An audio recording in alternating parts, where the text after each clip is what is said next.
Welcome to ChiroSecure's Empowering Women in Chiropractic, the Facebook Live show for successful women by successful women, proving once again women make it happen.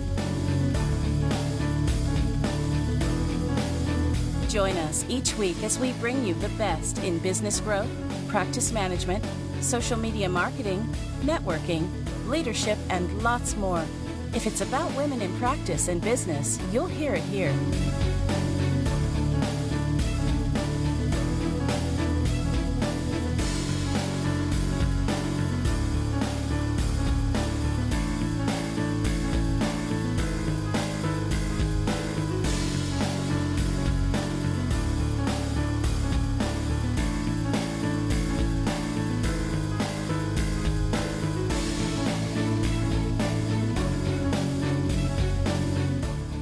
Join today's host, Dr. Nathalie Beauchamp, as she talks impact, exposure, and systems. And now, here's Dr. Nathalie.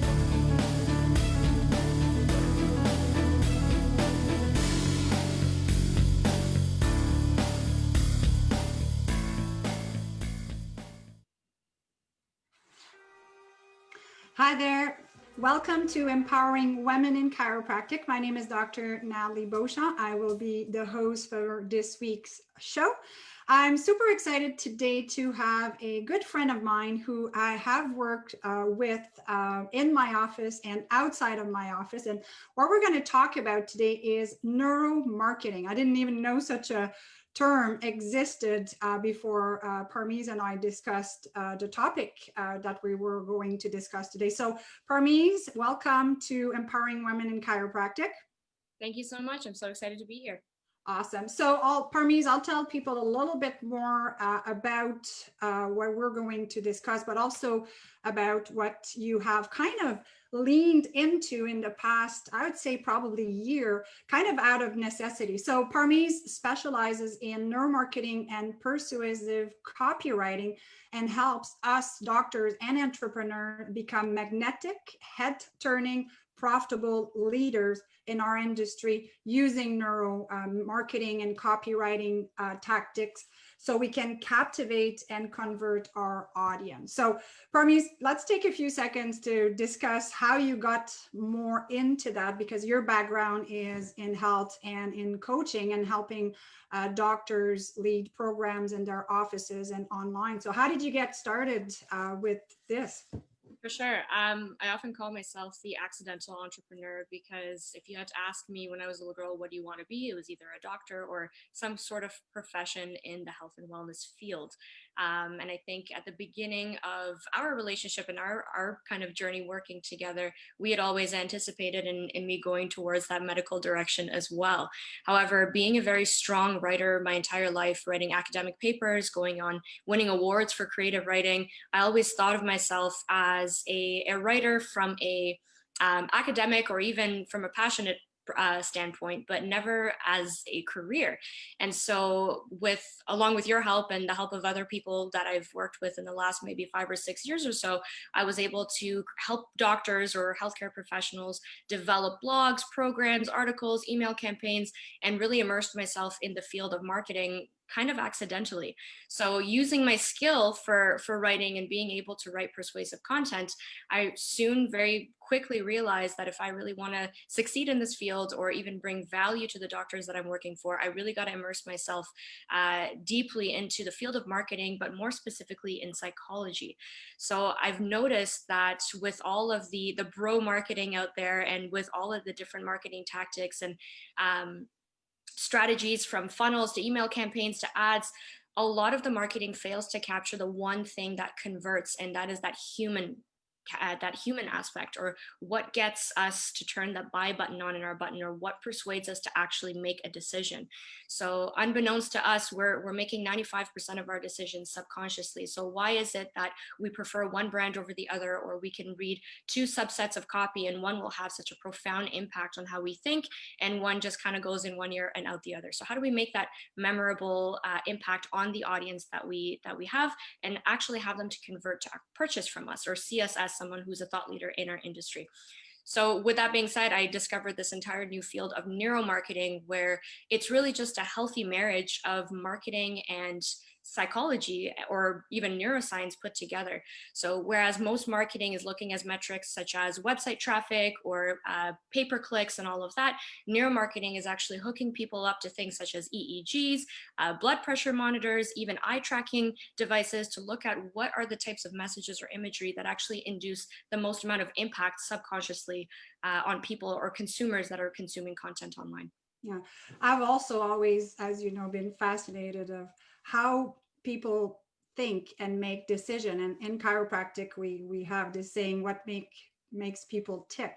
Yeah. You know, what is going to wake up someone to say, hey, I really need to change my health, and so forth. So I find this fascinating to dig into that. So today we're going to talk about how we can captivate, influence, and comfort. So the first thing is, you're saying, you know, it's really important to make the marketing brain friendly and some mistakes to avoid. So what are those things that we should emphasize and focus on? Absolutely. So when we're looking at traditional copywriting or traditional marketing, there's many mistakes that can be made, but the top three that I've pinpointed that kind of turn that buy button off in your consumer's brain is this. So one is that your copy or your messaging or even your landing page, your product, your offer is technically too focused on you and not the customer.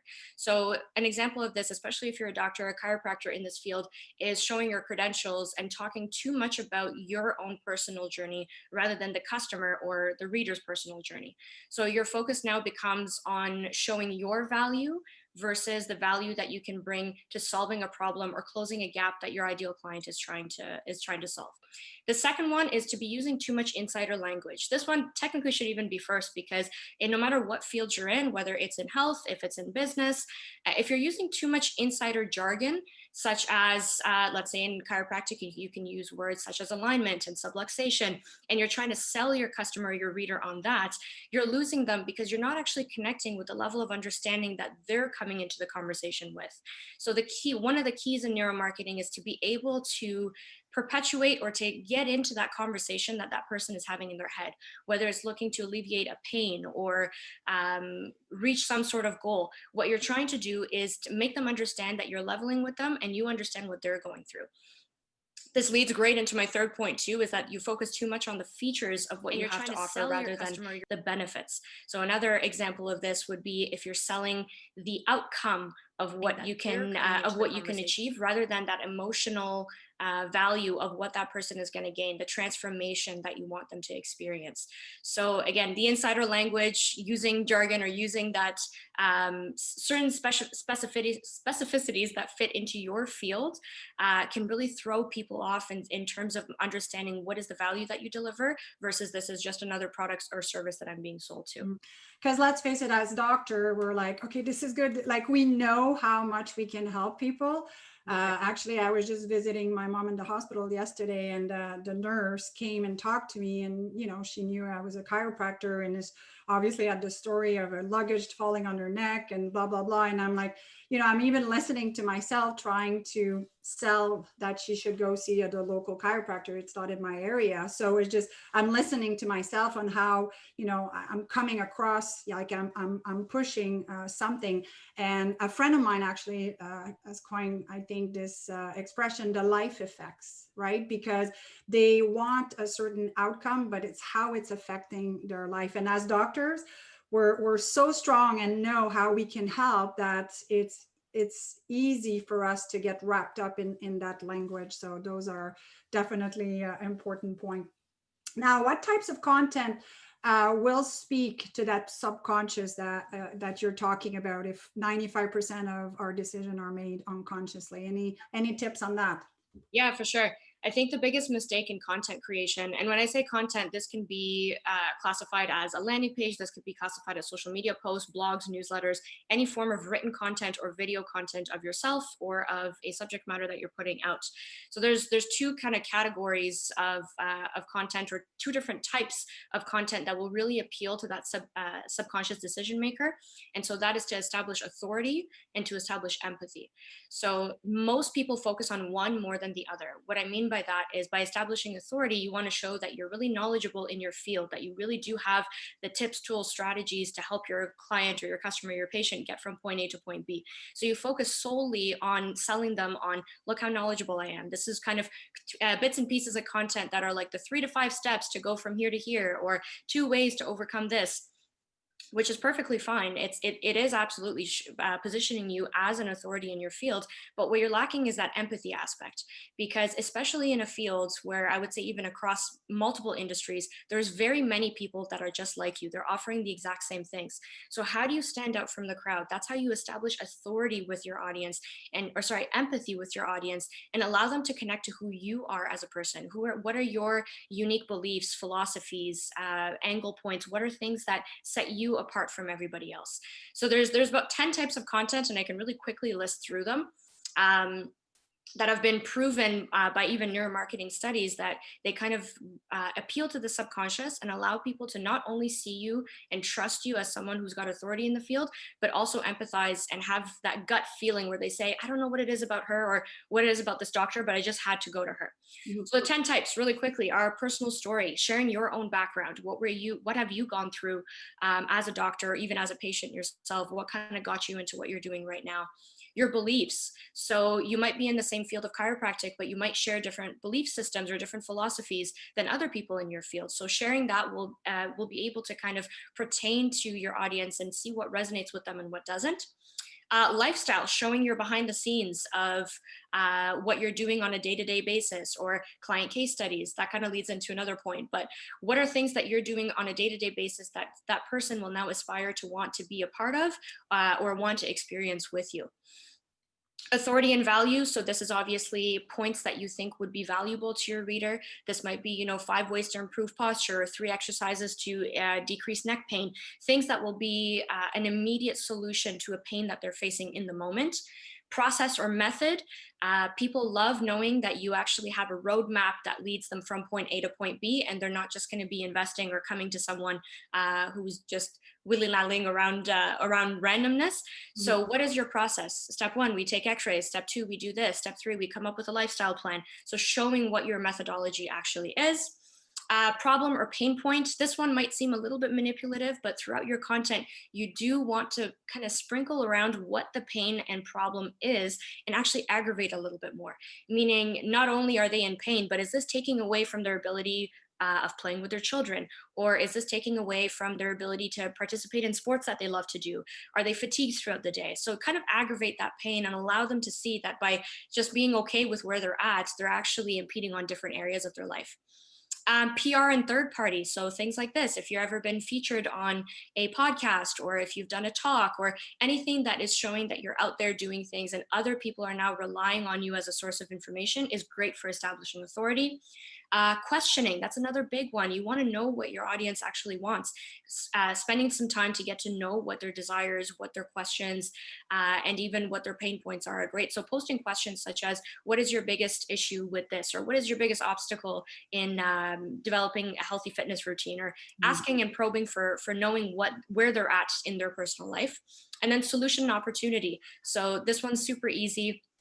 Positioning yourself as someone that has a solution to their issue, whether that's a 3-month supply of chiropractic care, whether it's a supplement line, whether it's something that shows them that not only do you have empathy, or not only do you have authority in your field, but you actually have a solution that will help alleviate a pain point that they have in the moment. Awesome. So can you give us some tips on some copywriting framework? Because I think as doctors, some of us like marketing, some of us like the psychology, some of us just want to be doctors and help people. And sometimes we delegate to people on our team thinking they're going to do a good job. Sometimes you realize that, maybe the communication or the talent is not right there. So any framework, or simple framework that you can give us that I think can apply to not just pages on the website, but posts on Facebook or Instagram. Yeah, totally. There's a lot of frameworks out there for copywriting, and depending on the type of content you put out, it's important to know what that audience is looking for and how to hook them in right. But like you said, there is the framework I'm going to share with you. It can be universally spread across multiple platforms. And also, as doctors, even if you are outsourcing it to someone else to do, that person who is going to be writing your copy for you still needs to understand what is the problem that you're solving for your audience. It's one thing to put words on a page, but to be able to emotionally grasp the audience and show them that you actually have a solution to the problem that they have, is something that actually falls on you, again, as the doctor, to be able to properly communicate that. So with that being said, I think the easiest three-step formula that you can use for emails, for Facebook posts, or even for landing pages would be this. So the first one is a hook. And I know that we use this in public speaking, or we talk about it in when you're doing persuasive presentations to have something that hooks people. But I find that the majority of people actually lack the ability to come up with a hook that actually gets the audience to want to read the rest of the post. So an effective way to do this is a counterintuitive statement. So a counterintuitive way of presenting an idea that your audience might be trying out in a different way, and showing them that it's either a myth or a misconception, meaning what they're doing is wrong. So did you know that sleeping with a pillow is actually doing more damage to your neck than not? For example, that would be a counterintuitive statement that will capture the person's attention and say, well, that's something I've been doing for years. What am I doing wrong? The second one is to ask a question that points their perception in a different way. So positioning a question in a way that, again, still is counterintuitive or polarizing, that makes them want to look at it. Look at the issue at hand a little bit more in depth, or an attention grabbing title. So for example, how to blank in blank steps, or 3 ways to find this in this solution. Those are great because people love quick tidbits of information, especially if they can resonate with that title. In copywriting, we say that 80% of the efficacy of your article actually lies in the headline. So looking at how effective your headline is and actually captivating your audience to want to read the rest. So that's the first one, the hook. The second one is the body. So the body of the content is where the majority of people mess up, meaning that they'll focus too heavily on the features of what they're selling. They'll use scare tactics or fear-based marketing, which I'm not a huge fan of. There's a way to be able to instill scarcity without coming at it from a perspective of being manipulative or saying like, this is the only thing that you need in your life right now. So again, address myths, mistakes, limiting beliefs, and provide some inspiration. Case studies are fantastic for this. So showing the social proof as to, this was Betty. Betty came in, she was skeptical. She had this and this and this issue after applying my whatever formula or my solution, or after X numbers of appointments. Now Betty is feeling like this. So social proof is great. Again, psychologically, we're always more inclined to trust other people's beliefs and other people's judgment more than our own. So when we can see ourselves in place of someone else experiencing the results that we want, we're more inclined to see you as a valuable provider. So yeah, social proof tips, and even aggravating their pain a little bit more, just like I said in the content, is to saying, you might be experiencing XYZ pain, but how is this now impeding on other areas of your life? And then lastly, is to position yourself as the solution. Again, show your roadmap. This is where that's super important. Being very visual with it as well, especially in the field of chiropractic or health in general, where people are already bombarded and even overwhelmed, I would say, by information out there. How do they know that what you have to say is actually true or is going to be effective or right for them?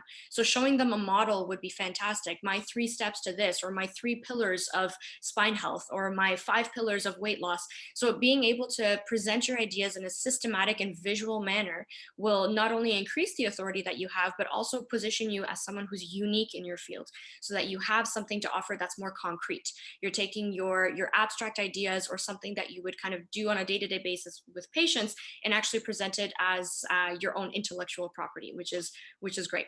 So those are 3 really easy ones to recap: hook, the body of the content, where you want to address misconceptions, myths, or aggravate at the same time as showing social proof, and to be able to present your idea in a unique way and show them the roadmap of you are the person to get them there. Mm-hmm. So of course, like you said, we're so bombarded by the media, and you will remember that because you helped me write those headlines. But last year I went to New York City for my book and pitched some show ideas to the media, so TV, radio, and wow, was it ever an exercise for me of, finding something that had a huge hook? Because let's face it, the media is going to just, walk all over you or ignore you completely if it's not something that has a hook. Now, the challenge for us, as you know, in the natural health industry. I know, and I kept saying to the coach that helped me do that as well, that, I'm not going to say lose 10 pounds in 10 minutes. This is ridiculous. It goes against everything that I stand for. But somehow we have to find a way to be congruent with who we are, with the way we do things, and still get a person's attention. And that's why it can be overwhelming for doctor. But I think sometimes we almost make it too complicated. And it's for us to sit back and say, okay, what solution am I solving? And how can I show the person the process and the journey? Just yesterday, I was doing after a report of finding and, my recommendation. And I could tell that I had an analytical person on the DISC profile. She was definitely a C with some D because, she took kind of control of the conversation. But I knew that I needed to show her right there what my process was, because otherwise, it was not tangible enough for her. So I think it's fascinating. I find it interesting, and I find that a good challenge for us to be able to connect and grasp where the person is at in their own journey and be able to communicate. And I mean, communicating on paper versus verbally, two different things, right? Some of us, I think doctors are maybe better one-on-one and connecting with the person, but when it's on paper, it's kind of hard. So I guess a good exercise for the doctors would be to pretend that you're sending a PR, a press release, and a press release is like a hook, why they should listen to you. So it's almost like an exercise to do if you had to grab media attention. What would make you stand out? So just, a thought for people to, get their mind going on how they can become newsworthy and create more persuasion of the people that they want to bring in their office. Because let's face it, we all have a different ideal patient. And I think gaining the clarity as a doctor is also super important. So I'll leave you with one question, Parmees, and I'm putting you a bit on the spot. You and I have done a lot of Russell Brunson, the story and all of the steps, which I think is brilliant. How would you say what you've learned in the last 6 months to a year with the neuromarketing? How would you say it differs? What was the big, okay, this is different? What was the biggest difference from one to the other? I think the biggest difference with traditional marketing patterns, and even we're seeing, the seven-step brand story framework, and there's all these very well-known frameworks that are out there that work. They are effective. The biggest difference with neuromarketing is that it's evidence-based, meaning that no longer is it just guesswork saying, if you have a good brand story, if you've got a killer funnel, you're going to succeed. We can't talk in absolutes like that. You can have a killer funnel strategy. You can have a great Facebook ad strategy. Your brand story can be on point, but there's still absolutely no guarantees that you're going to start seeing results. Where neuromarketing differs in this field is that we're able to replicate results, showing that there are specific orders of presenting information that psychologically trigger someone to establish more trust. How do we know this? Because we have people hooked up to fMRIs. And so when we show them different stimuli, we get to see what parts of their brain that are associated with belongingness, with admiration, with trust, actually start to light up. So it's no longer just plugging in your information into a framework, putting it out there and having someone run Facebook ads for you and hope that it works. But it's knowing how to position your products, how to position yourself, how to speak, what are psychological triggers and cues in your verbiage, your facial expressions, even it goes beyond just what you present online, that actually develop trust and a mutual connection with the person that you're trying to sell to. So no longer is it guesswork. There's evidence behind it, which I think can resonate a lot with doctors because we're focusing on science. So thank you so much, Parmees. We could chat about that for hours. Can you tell us how people can reach you, because you have a pretty decent landing page, walking the talk here of your services that you offer to help doctors? Absolutely, yeah. So people can find me by visiting persuadebyparmees.com. So it's the word persuade by Parmees, PARMEES.com. They can get into contact with me there, and I'd be happy to share some examples and case studies of people's landing pages or email sequences that I've worked on that have been shown to be very effective in the last couple of months. So It's all about connecting the dot, isn't it? Yes. Awesome. Thank you.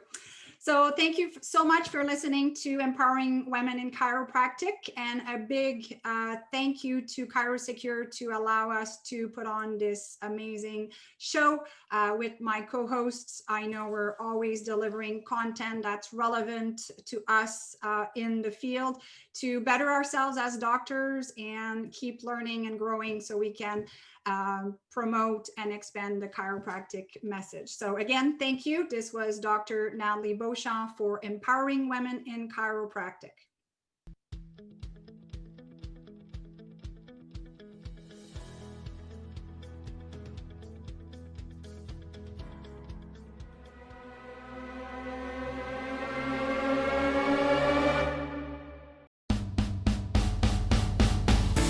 Join us each week as we bring you the best in business growth, practice management, social media marketing, networking, leadership, and lots more. If it's about women in practice and business, you'll hear it here.